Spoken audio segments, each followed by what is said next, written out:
Bonjour, vous comprendrez très vite pourquoi je suis devant un magasin de musique. Je n'ai pas trouvé de fanfare pour m'accompagner. Alors là, c'est du lourd, du très lourd. Il s'agit certainement, avec Sarah Bernard, La Divine, du plus beau film de cette fin d'année 2024, un film français qui s'appelle En fanfare et qui a été écrit et réalisé par Emmanuel Courcol, qui est un cinéaste encore pas très connu. Le film est produit par Robert Guédiguian. On comprendra vite pourquoi, parce qu'il s'agit en fait d'un film engagé. Donc le film s'appelle En fanfare.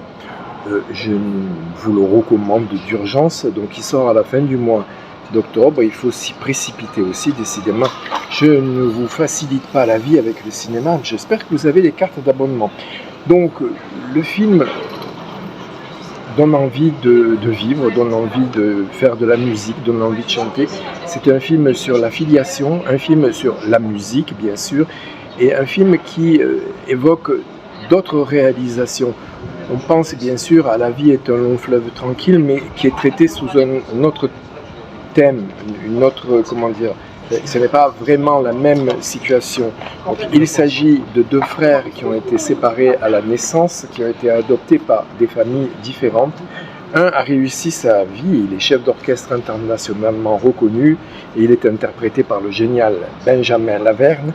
Et le second est un garçon qui a un peu, disons, raté sa vie. Il était en instance de divorce, il travaille dans une cantine et il n'a pas vraiment une vie très heureuse, très épanouie.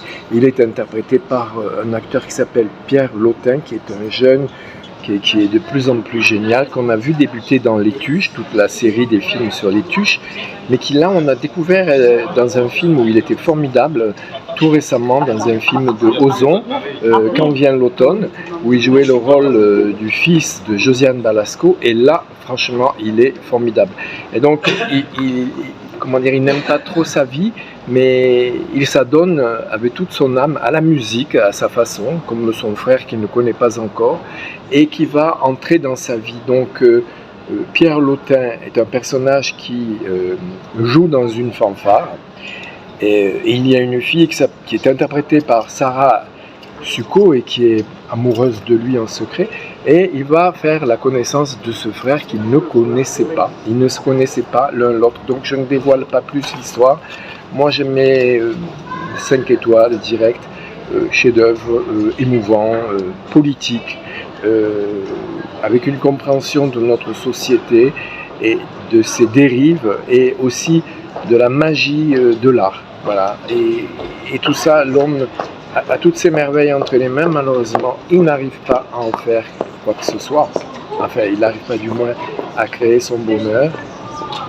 D'ailleurs, le film ne se termine pas de façon très gaie non plus, mais avec une sorte de happy end. Donc je vous laisse le découvrir. Bye bye.